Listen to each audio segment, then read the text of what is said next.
শক্তিশালী এবং বাংলাদেশের হাতে কি কি সব অস্ত্র রয়েছে। বর্তমানে বাংলাদেশ এতটাই শক্তিশালী রাষ্ট্রে পরিণত হয়েছে যে কোনো সময়ই বাংলাদেশ চাইলেই ভারতের চিকেন নেকে আক্রমণ করে পুরো ভারতকে বিচ্ছিন্ন করে দিতে পারে। এবং বাংলাদেশের প্রধান উপদেষ্টা ডক্টর মোহাম্মদ ইউনূস রিসেন্টলি এমন সব অস্ত্র ক্রয় করেছে যেগুলো দেখলে ভারতের চোখ কপালে উঠে যাবে। তো বন্ধুরা, আজকের ভিডিওটিতে আমরা বাংলাদেশের হাতে থাকা সবচেয়ে ভয়ঙ্কর 5টি অস্ত্র সম্পর্কে জানব। তো চলুন শুরু করা যাক। Number 5, tiger MLRS missile system. বাংলাদেশের সবচেয়ে ভয়ঙ্কর অস্ত্রগুলোর মধ্যে 5 নম্বরে রয়েছে এই tiger missile MLRS missile system. এই মিসাইল সিস্টেমটি বাংলাদেশ তুরস্কের কাছ থেকে ক্রয় করেছে। বাংলাদেশ সেনাবাহিনী, নৌবাহিনী এবং বিমান বাহিনী এই বিশেষ মিসাইলটি ব্যবহার করে থাকে। এই মিসাইলটির রেঞ্জ 120 থেকে 130 কিলোমিটার। এই মিসাইল দ্বারা ভারতের কলকাতা শহরকে যে কোনো সময়ই উড়িয়ে দিতে পারবে বাংলাদেশ।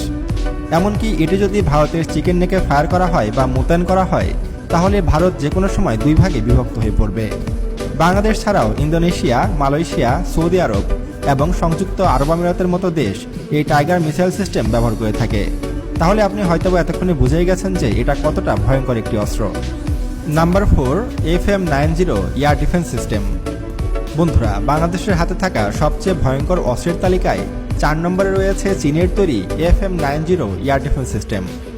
এই ক্ষেপণাস্ত্রটি বাংলাদেশ বিমান বাহিনী, নৌবাহিনী এবং সেনাবাহিনীও ব্যবহার করে থাকে। এই ক্ষেপণাস্ত্র দিয়ে অ্যাটাক হেলিকপ্টার, ড্রোন, এমনকি ভারতের হাতে থাকা রাফেল যুদ্ধবিমানকেও ধ্বংস করা সম্ভব। যুদ্ধের সময় এই ক্ষেপণাস্ত্রটি খুবই গুরুত্বপূর্ণ।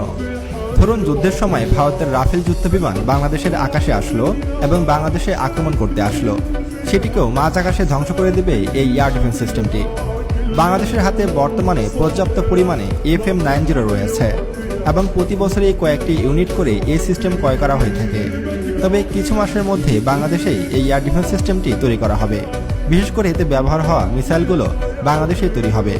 অলরেডি চীন এটির কারখানা তৈরির কাজ শুরু করেছে বাংলাদেশে, যেটা নিয়ে কিন্তু ইতিমধ্যে চিন্তিত ভারত।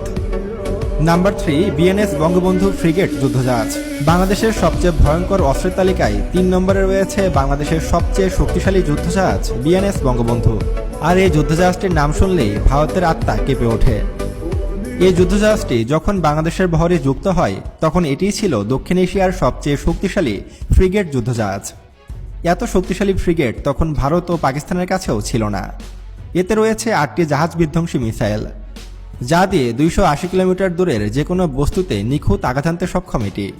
বিমান ধ্বংসকারী হিসাবে এতে রয়েছে মিডিয়াম রেঞ্জের 8টি FM90 মিসাইল সিস্টেম, যা 15 কিলোমিটার উপর দিয়ে উড়ে যাওয়া যে কোনো বস্তুকে নিখুঁতভাবে আঘাত হানতে সক্ষম। এছাড়াও বিএনএস বঙ্গবন্ধু সাবমেরিন ধ্বংসকারী টর্পেডো ব্যবহার করে থাকে, যা সাগরের নিচে লুকিয়ে থাকা যে কোনো সাবমেরিনকে ধ্বংস করতে সক্ষম।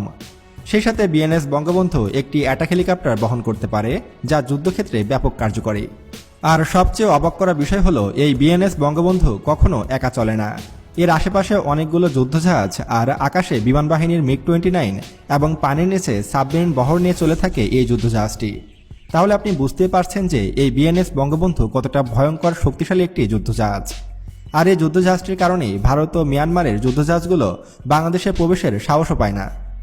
Number 2, Ming class submarine. বন্ধুরা, বাংলাদেশের সবচেয়ে ভয়ঙ্কর অস্ত্রের তালিকায় 2য় অবস্থানে রয়েছে মিং ক্লাস সাবমেরিন।